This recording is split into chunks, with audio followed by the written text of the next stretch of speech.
राजस्थान उपचुनाव में कांग्रेस को बड़ा झटका, बीएपी के साथ गठबंधन पर लगा ब्रेक। भारत आदिवासी पार्टी ने 84 से अनिल कटारा और सलूम्बर सीट से युवा चेहरे जितेश कटारा पर दांव लगाया है। इन दोनों सीटों के ऐलान के साथ ही कांग्रेस और बीएपी के बीच गठबंधन के अटकलों पर ब्रेक लग चुका है। राजस्थान में लोकसभा चुनाव में जिस गठबंधन के सहारे कांग्रेस ने बड़ी जीत हासिल की थी, अब उन्हीं सहयोगी दलों के साथ उपचुनाव से पहले समीकरण बिगड़ते दिख रहे हैं, जिसके शुरुआत 84 और सलूम्बर विधानसभा सीट पर हो चुकी है। कांग्रेस के नेता सहयोगी दल को लोकसभा चुनाव में सीट छोड़ने का त्याग याद दिलाकर वादा निभाने की दुहाई देते रहे। इधर भारत आदिवासी पार्टी ने सलूम्बर और 84 से उम्मीदवारों के ऐलान के साथ ही अकेले चुनाव लड़ने का ऐलान कर दिया है। साफ तौर पर वागड़ मेवाड़ की इन दोनों सीटों पर त्रिकोणीय मुकाबला होने से कांग्रेस के लिए राह आसान नहीं होगी। भारत आदिवासी पार्टी ने 84 से अनिल कटारा और सलूम्बर सीट से युवा चेहरे जितेश कटारा पर दांव लगाया है। इन दोनों सीटों के ऐलान के साथ ही कांग्रेस और बीएपी के बीच गठबंधन की अटकलों पर ब्रेक लग चुका है। दरअसल इस साल लोकसभा चुनाव के दौरान बांसवाड़ा डूंगरपुर लोकसभा सीट पर बीएपी प्रत्याशी राजकुमार रोत और बागीदोरा उपचुनाव में बीएपी के जयकिशन पटेल को कांग्रेस ने समर्थन दिया था। लेकिन जब चुनाव परिणाम घोषित होने के बाद जब राजनीति प्रदेश के मुद्दों पर एक बार फिर केंद्रित होने लगी, तो कांग्रेस के सहयोगी दल कहते सुनाई दिए कि गठबंधन तो राष्ट्रीय स्तर पर था। बीएपी हो या आरएलपी, दोनों ही राजनीतिक दल कांग्रेस से अलग लाइन लेते दिखाई दिए।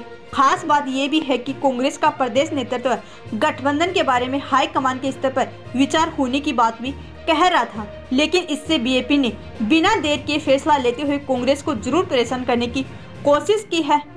इधर जब कांग्रेस के सीडब्ल्यूसी सदस्य और सलूम्बर सीट के प्रबल दावेदार रघुवीर सिंह मीणा से एनडीटीवी राजस्थान ने सवाल किया था, उन्होंने खास बातचीत में कहा था कि इस बार सलूम्बर विधानसभा सीट कांग्रेस की झोली में आएगी।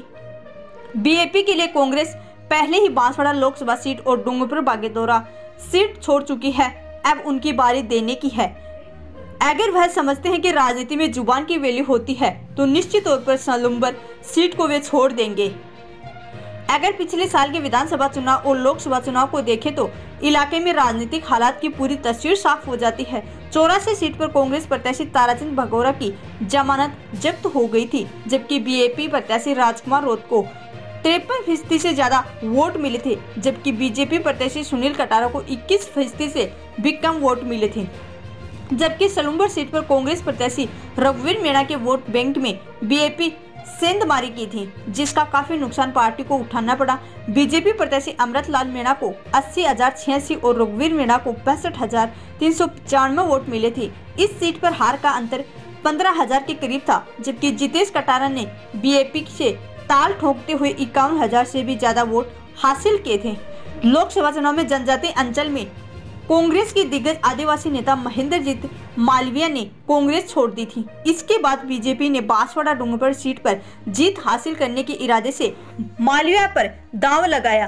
कांग्रेस ने इसके बाद अरविंद दामोर को उम्मीदवार घोषित कर दिया था, लेकिन दिग्गज नेता की बगावत के बाद कांग्रेस ने फैसला पलटते हुए बीएपी को समर्थन दिया। हालांकि डामोर पर्चा वापस लेने से इनकार कर दिया और वह कांग्रेस उम्मीदवार बतौर चुनाव लड़ी। इसके बाद कांग्रेस ने आधिकारिक तौर पर बीएपी का समर्थन करने का ऐलान किया था। बावजूद इसके बीएपी प्रत्याशी को बड़ी जीत हासिल हुई। दोस्तों, यह थी आज की बड़ी खबर। ऐसी खबरें जानने के लिए आप हमारे चैनल पर बने रहिए।